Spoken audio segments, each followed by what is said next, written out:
Hey kids, welcome back to Worth the Spin. I'm your host, Just Jack. Welcome to our 2 a.m. edition.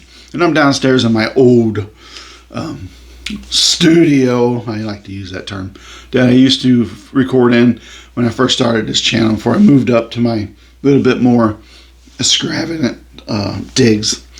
But as I last video, it doesn't have a door on it. Wife's asleep. 2 a.m., you know. Some people like to sleep in the sleeping hours, and some of us like to walk the night. We're like Dracula. So anyway, here's what we're going to do today. Today we're going to take a look at price guides. Reason being is I just ordered another one, but this one's different. I don't have a lot of price guides because most of the guides I find are non-visual, and I'm a visual kind of guy. So number one, I don't really care about a lot of value on something. I'm not getting something because, it's worth a lot of money. Now, I do, if I'm in a record shop and I see a record and they're selling it for $5 or $10, and I know, that thing's worth like 30, 40 bucks, I'll go and I'll do a quick search and see if I'm right, if that value is still current value. And if it's worth $40, $50, $60 or more, and it's like 5, 10, 12 bucks, I'm going to buy it. Just for the fact that I'm paying $10 or $12 for a record that I'm going to turn around and get 30, maybe 40, 50 or more out of it. And so it's worth picking up for me that way. And I don't really resell much. I do sell some stuff on Facebook Marketplace, but I rarely don't sell a lot. I more likely trade, because you get more in a trade and you're somewhere and you find something like, I really want that. Oh, hold on, I got some records in the car that I want to trade, have value to them, so I'll trade those. So that's kind of my outlook on the whole thing. But we'll talk about this new price guide when I get it. Here's one of the best price guides there are. So it has a lot of different versions of records in there, Beatles records. So we'll see when I get it. But these books I got here have a lot of different versions of Beatles records in there too, and they're not that good of a price guide. And a lot of them I use more as a reference guide. I say price guide because that's what they are, but to me they're reference guides, and I treat them that way. Even like the Spicer books, I have those that are 100 plus to get, and they're just reference books to me. So I don't treat them with kid gloves, and I take them to use them when I need to. Because this doesn't work like it used to work anymore. I'm having issues with it, and so I have problems with it, and so I can't remember things like I used to. I've probably forgotten more than I've ever known about the Beatles, but I'm still retaining some of that information. So as long as I'm still retaining some of it, we're on the right track. But it needs help every now and then, and visual things help. So first one I'm going to look at, and this one I found. And this one I just found, it was at a shop, and it was $5. And I'm like, I'm going to get it. I flipped through it. It's got some useful information in it. Unfortunately, it doesn't have a lot of pictures. It has quite a few pictures. They're black and white. So it's a price guide from 1990, and it is useful. I think all of these are useful. I think you will find, different things in different price guides that are of value to you as a collector looking for things. This is a third edition. It's the Beatles Price Guide for American Records, the definitive reference for their records, tapes, compact disc. Includes all artists on the Beatles Apple label. Looking on the side, see, that's a full title, pretty much is. It's a lot of title. So I found this for $5 at a place, so I picked it up. So it's not bad. It's pretty good. It has quite a few pictures in here, but they're in black and white, and it looks like somebody photocopied them. Let me show you some. Look at these. It's like they put some records on a printer and just photocopied them to put them in this book. So as far as a visual guide, this is not a very good one. I'd recommend this book. I wouldn't pay much for it. It has a color section on it, but it's very small. And they just picked random things. It's 4 pages. And they just picked random records to show for whatever reason. So it does contain the Beatles CDs, stuff on CDs, stuff on 8-tracks. It's the only guide that I've got. Not that I have a lot that has the Beatles 8-tracks in there. I've not come across any 8-tracks in my searching for stuff, but I would buy them if I do, depending on price. I'm not paying somebody, $80 for an 8-track tape that I'm not going to play, or that even if I did find an 8-track player, which you can, and they're not much. How do you know as old as some of these are if that machine's going to eat it or what? And it's like, we'll snap it, or it could be wore out and there's a lot of squeaking going on there with it. And I know when I had 8-tracks when I was a kid, way back in the old good days, you play them so much and they start to squeak a little bit. Same with cassettes. So it kind of takes away from your listening pleasure. So here's a couple of Beatles 8-tracks. And again, if you looked at Rubber Soul, somebody put that on a photocopier. That's what it looks like to me. So this is a good reference guide for stuff like that. I mean, it has some information that's useful.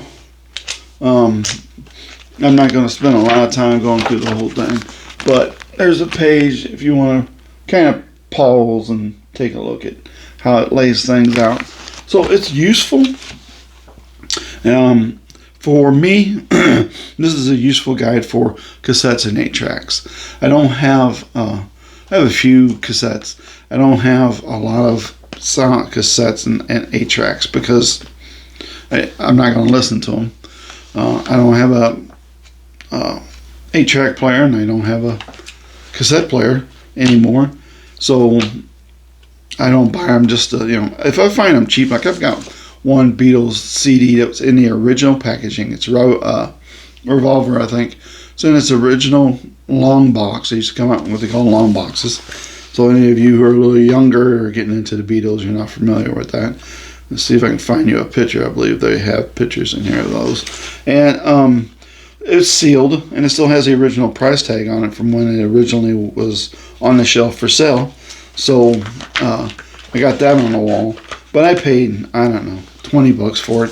So it's worth it to me just for that. So the long boxes are those right there.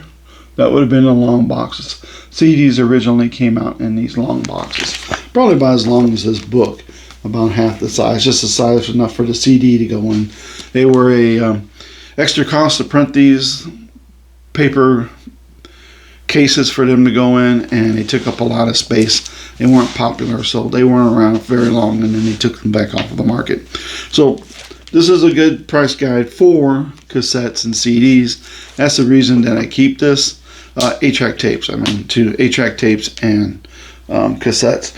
And I don't really collect those, but if I came across somebody that had a big collection of, say, like Beatles 8-tracks, and I'd look it up, be able to look in here and say, here's a rough idea of what they kind of might be worth, or what should all been in that collection. So it's useful for that. Other than that, this doesn't hold a lot of interest for me. All right, so set that down there. Never works, does it? You just toss it in the floor now. All right, next one up. And I'm not doing these in any particular order. I'm just kind of going through them. This is paper things.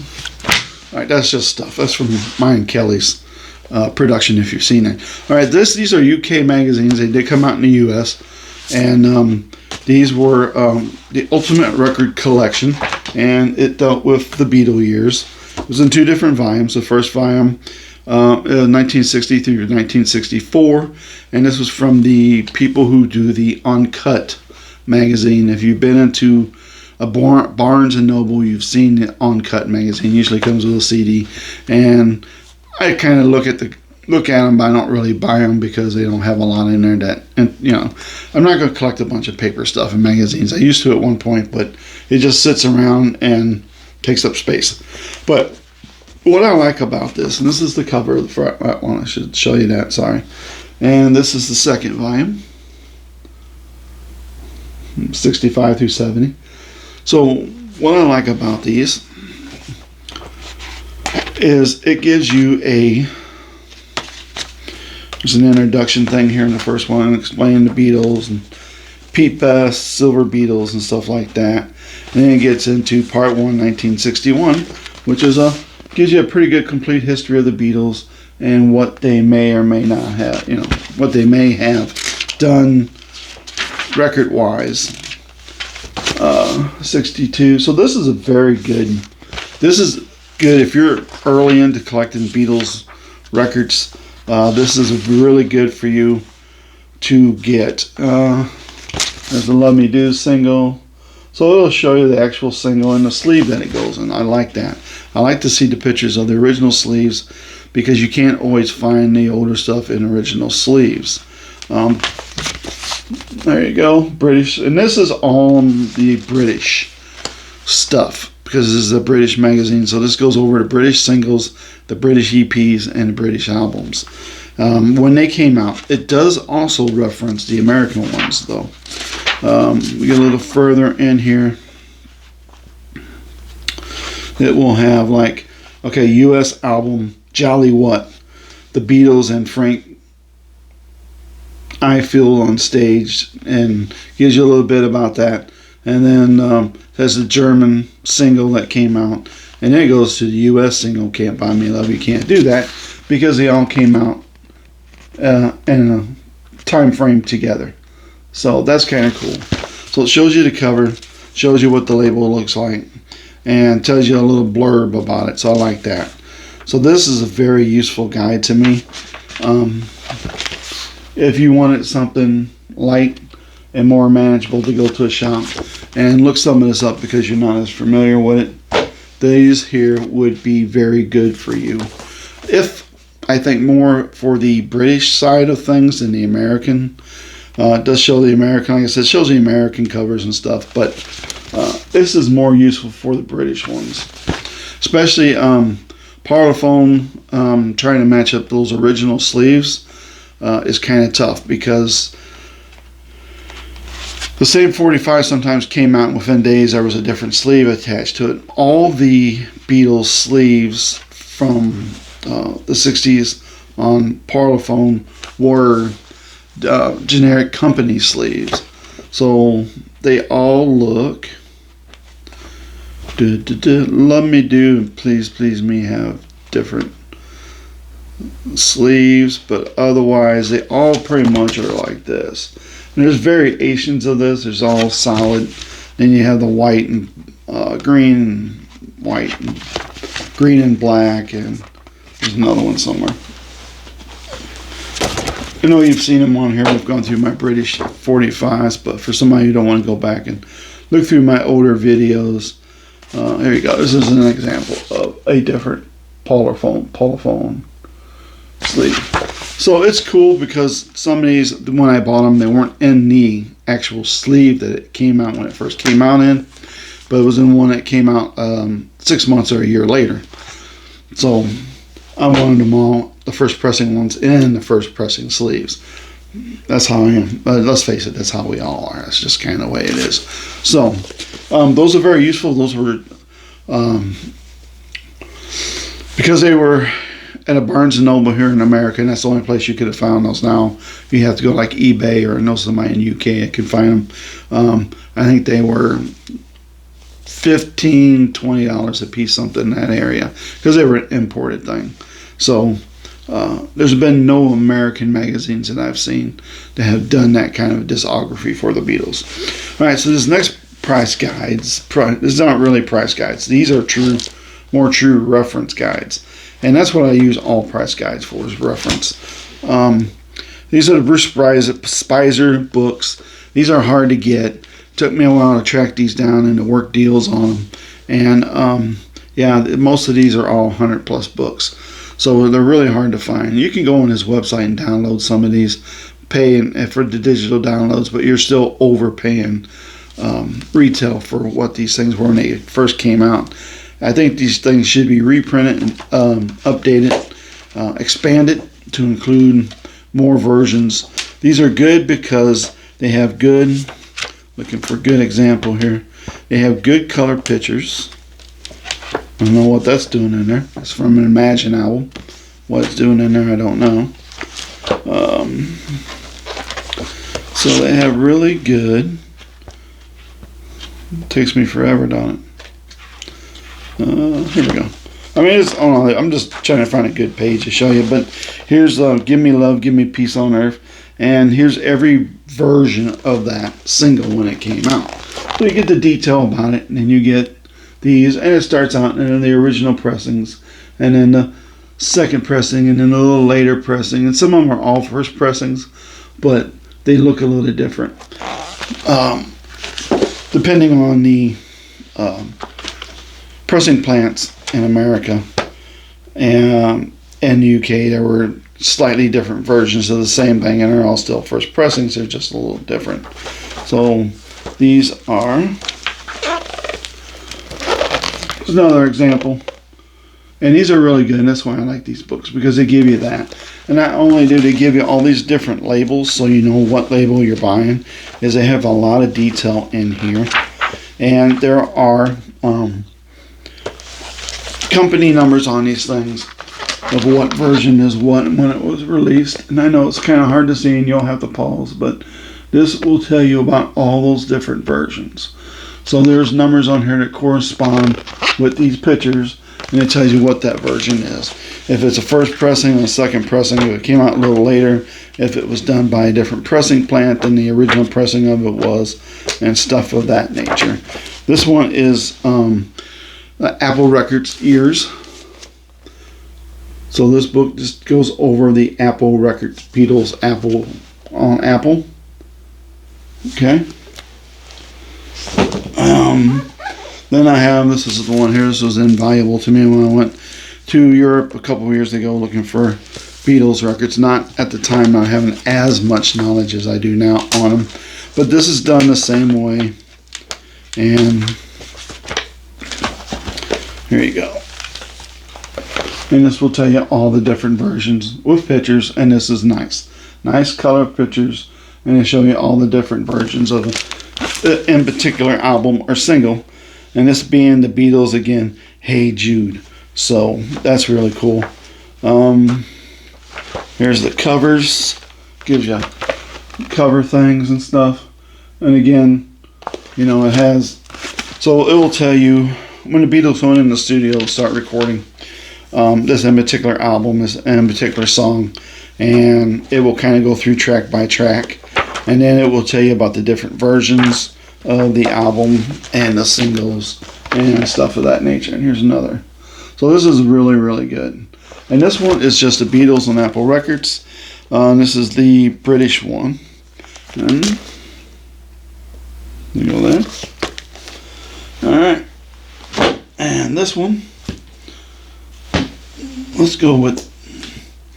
do this one. So these are for the American ones, and the American ones came in 2 volumes, and you could get them. I got mine in a slip case. I don't keep them in there. Slip cases over there on the shelf somewhere or other stuff, but I don't keep them in there. So this is the Beatles story on Capitol Records, and this is part 1, and this deals with the 45s. So there's a whole book just on the 45s, which is great. Again, it tells you when they went in the studio to record a song, interesting tidbits about that song, and stuff like that. Here's a good page here to show you. Here is the Beatles, original Beatles sleeve that this, in particular, 45 came in, and this is the versions of that.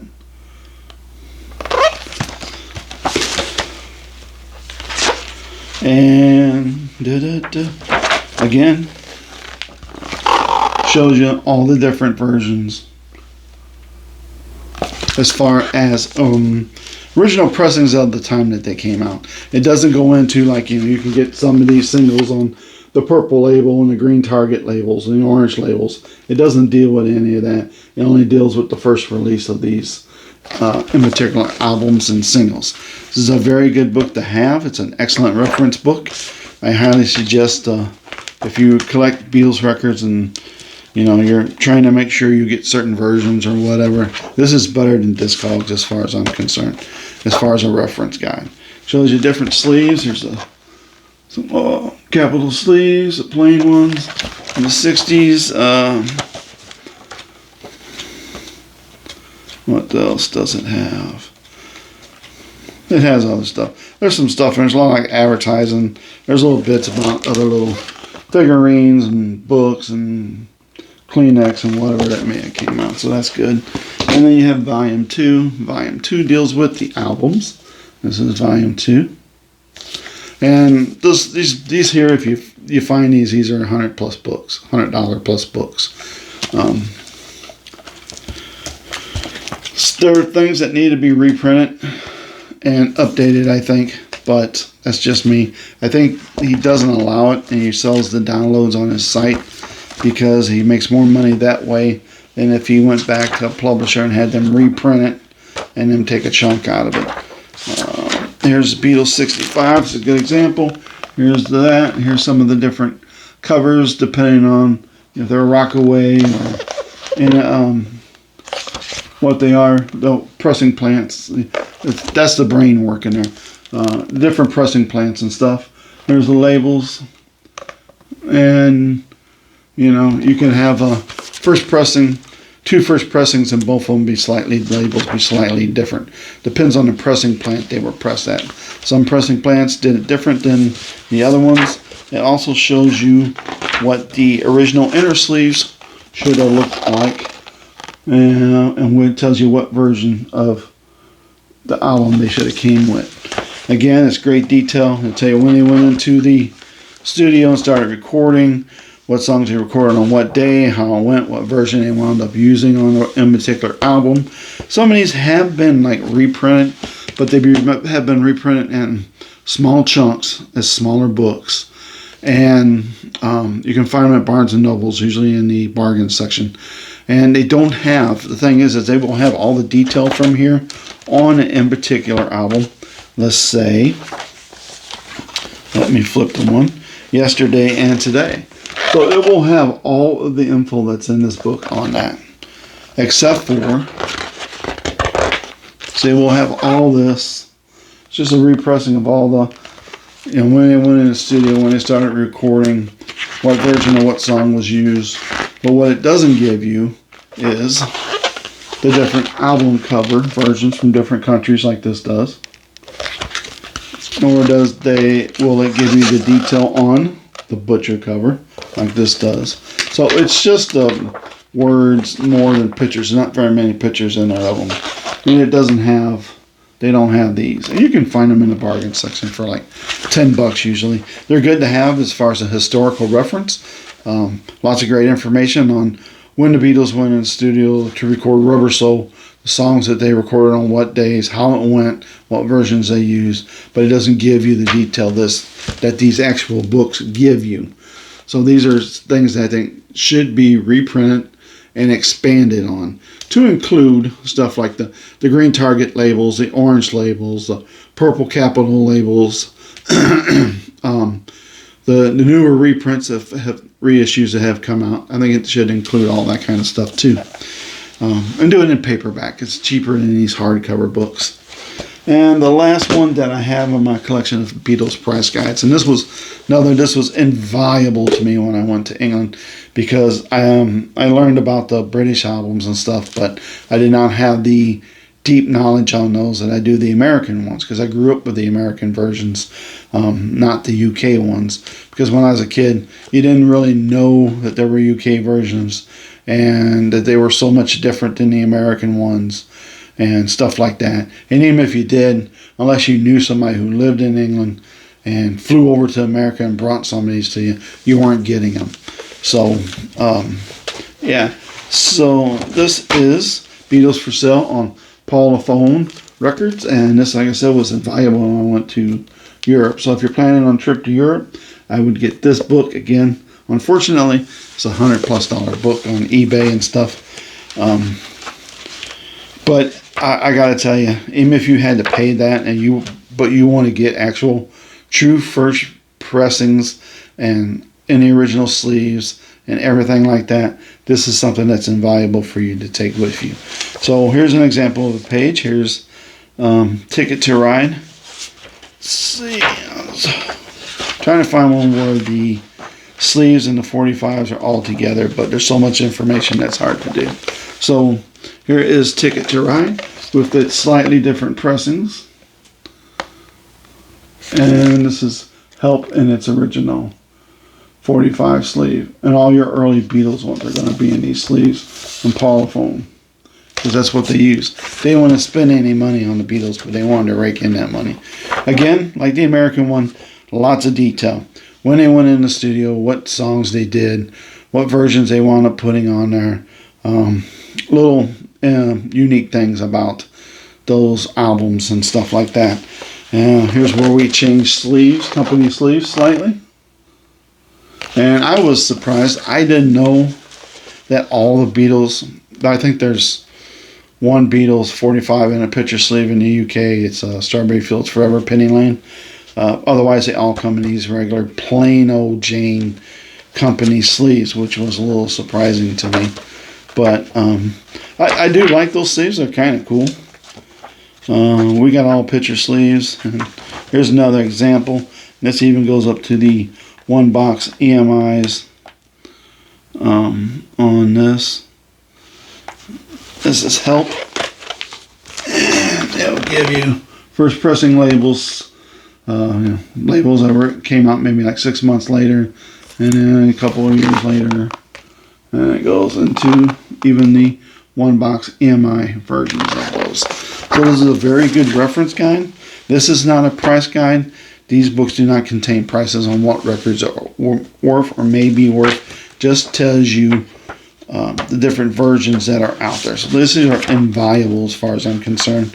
I'm sure, I know there's YokoOno.com, I think, and a couple other sites you can go on, and they'll have a lot of detail like this too.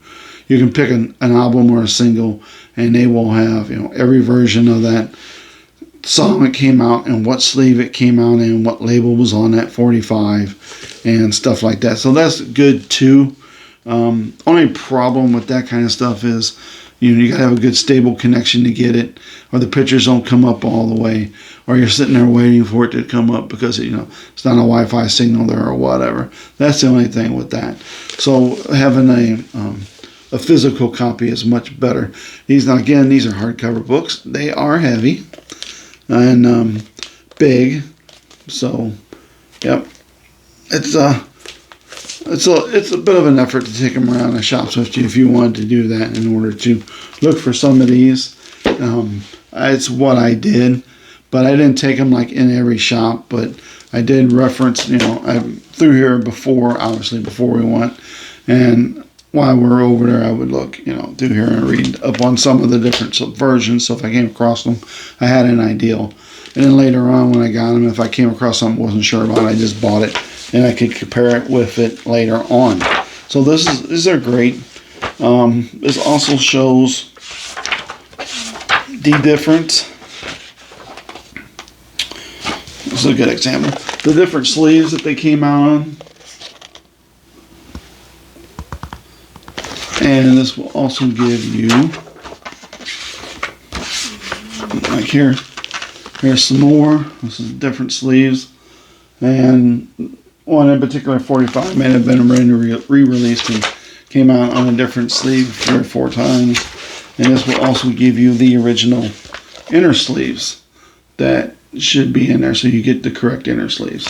You don't want to pay $50, $60 for a first pressing Beatles UK album, and it has a plain generic white sleeve in there from an American album or something. You want it to be as complete as possible and as authentic as possible, especially if you're paying that kind of money for it. So I think that this is very good reference guide. It does have this in the back, which pulls out the checklist, and it has a little bit of values on it. But this doesn't really have pictures. Just kind of gives you a little info on different versions and stuff, if you can read that. Sorry, it's a little small, but yeah, it's not. I haven't found it to be very useful. This is kind of a waste to me. It's not a very useful guide.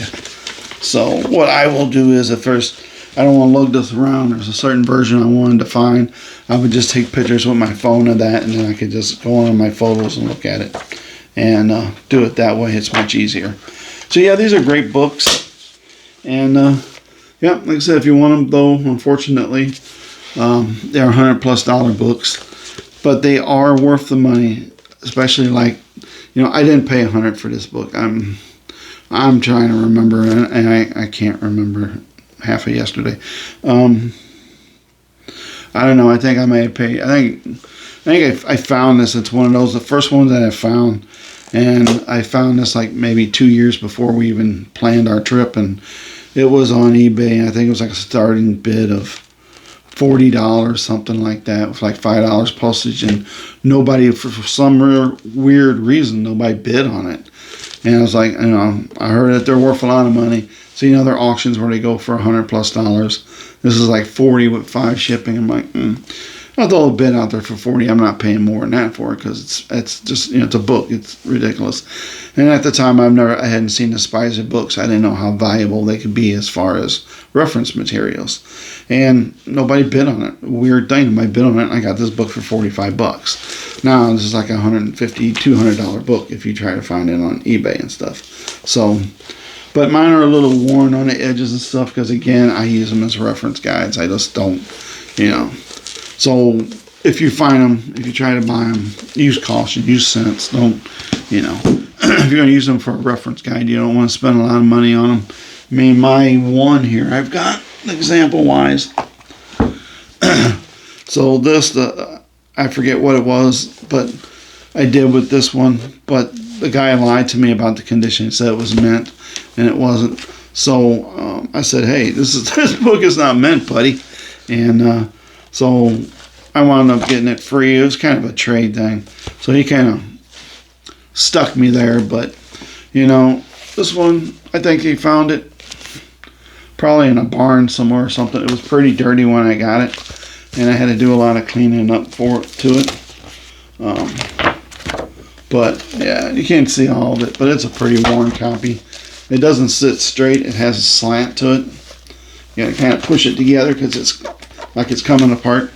But it's very good for what I wound up in the end, paying for it. It was worth it. But I wouldn't spend a lot of money on these. If you could find used ones where the cover's messed up like this, got some tears and it doesn't look all shiny.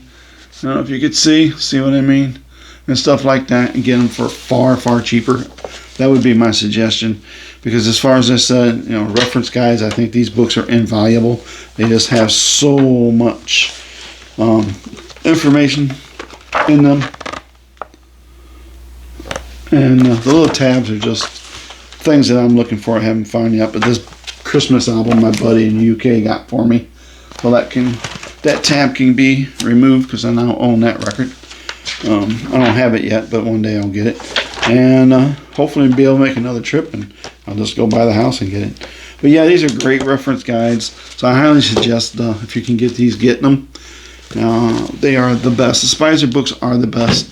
So I'm going to see what this new one's like. I forget the name of it, but it has a yellow cover. And it's a knife edition. And I've been told, I know another guy on YouTube, and I forget that guy's name. Is a younger kid. I wish I could remember his YouTube handle so I can throw it out there for you. But he uses that one all the time, and he'll show that book, and it's how I learned about it. And it seems to be a really excellent version to have for a reference guide. Yeah, so price guides are good for reference. As far as price wise or not, I got a shop I go to, and I think I complained about it before on here.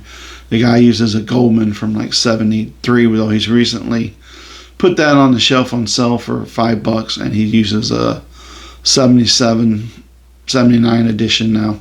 He's moved up, so I'm guessing somebody traded in a later version, so he uses that. He won't use anything from the 2000s or nothing. He's always, and I'm like, dude, this book is from like '79. He's like, it's still good. The prices are still good. And I'm like, no, they're not. It's a little bit of a difference there, but whatever.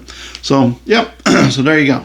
That's my little deal on price guides, reference guides. I call them reference guides more than price guides because that's what I use them for, is reference. I don't really care so much about the value.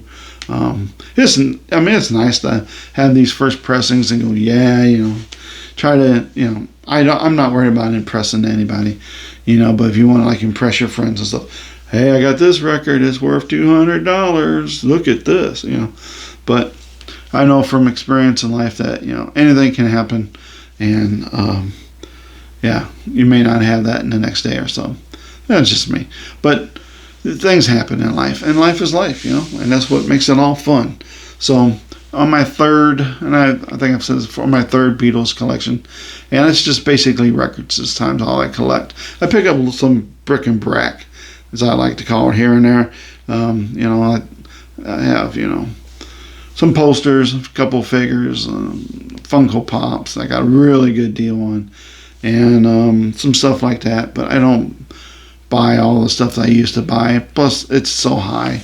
When I was first into the Beatles was in the 70s. I'm a second generation Beatles fan. I was born in 65, and my mom wouldn't let me go to any concerts the day I was born. I tried to go, she wouldn't let me. 65 was my last chance to see him. She said, no, you can't go. I don't know why, but anyway, so yeah, stuff is like kind of outrageous right now, and with Paul McCartney's new album being such a big hit, and Ringo's being such a big hit, it kind of ups the value because now people are wanting the older stuff, and it raises the value on it. So I don't worry so much about values. Just, I like to have first presents because that's just kind of how I am, but that's not necessary. Later versions are fine. Some later versions sound far better than the original pressings do. Just saying. Alright, so that's it. That's all I got. I'm done. I'm out of here. It's, time for me to go. Have another cup or two of coffee so I can get ready for work. I think I gotta be there at 5. I went early yesterday. We're off track. You get used to that with me if you're new. Alright, so at this point, I'd like to thank everybody for tuning in and watching this video. All my subscribers, thank you very much. Got a couple more new ones. Thank you guys. I appreciate you coming along and finding enough interest in this channel to say, I want to know when this guy posts stuff because I want to watch it. So thanks for coming and tagging along with me. And I appreciate everybody who watches my channel, everybody who likes my channel, and everybody who subscribes to my channel. That's a subscribe. I don't know. I don't have a symbol for it. But anyway, yeah, thanks. I appreciate everybody out there. Thanks for watching. I think it's great that you guys are getting entertainment value out of me and my videos. It's wonderful. I appreciate it so very much. And with that, we close as usual with spread a little love out there because the world needs more love. It needs a lot of love. Speaking of love, we'll talk about next time the Beatles Day coming up, International Beatles Day, just 26th, all based around the song All You Need Is Love, and that historical recording. And other than that, if you have the means and if you don't mind, please do something nice for somebody today. Buy a guy on the corner a cheeseburger, buy him a cup of coffee. You don't know why he's there, what he's going through. He may not just be some bum who doesn't want to work for a living. I talked to a guy at one time, and I won't go into the whole long story, but he was beggar on the street, living in the streets because he spent all his money on his sick wife who had cancer and wound up eventually trying to take care of her. Lost his job, which meant he lost his house and everything else, and he just never quite recovered from that whole experience of having her go through that and try to take care of her, and that's why he's there. And unfortunately, mental wise, he just cannot get back on track. And sometimes that happens. Sometimes life beats us. Sometimes we let it beat us, but beat us. It's not an S there, but you don't know why they're there. And it could be a very good reason. And not every dollar you give to everybody on the corner is going to go to drugs or alcohol. Some of them are going to use it to actually try to live another day. And I will throw this out there. So someone who has been living in a vehicle in our lot where I work for months now has gotten a job where I work, and they've accepted them on when they're on very hard times and trying to better themselves, and have taken that chance to give them a job. So they live in their car and they work all day, and then they go back to the car and they're saving their money to get enough money up that they can afford to get an apartment and back onto a normal life again. So see, not everybody who's out there is there because they just don't want to work for a living. Some unfortunately life has put them down so far that that's their options. So I'll get off my soapbox about that. There's another one to go into the stack of soapboxes in there. But hey, if you have time, if you can, please give somebody $1 today. Help them out. Tell them their hair looks nice. Hold the door open for them. Whatever. Because again, that tiny little nothing thing to you. If I give a guy on a stoplight, I give a guy $2, $3, $4, whatever. I don't carry a lot of cash on me because it's a crazy world. But whatever I have in my wallet, if I stop and I give him $3 or $4, you know, it makes his day. To me, it's $3 or $4. If I buy a soda, it's almost $2 right there. And you know, so, and I got soda at home, so I don't really need it. You know, so that nothing gesture to me is the world of this guy, because now you can go and get, hopefully, inside out of the elements and get a hamburger and a nice meal instead of eating out of a dumpster or something. So that's all I got on that. Thanks for tuning in.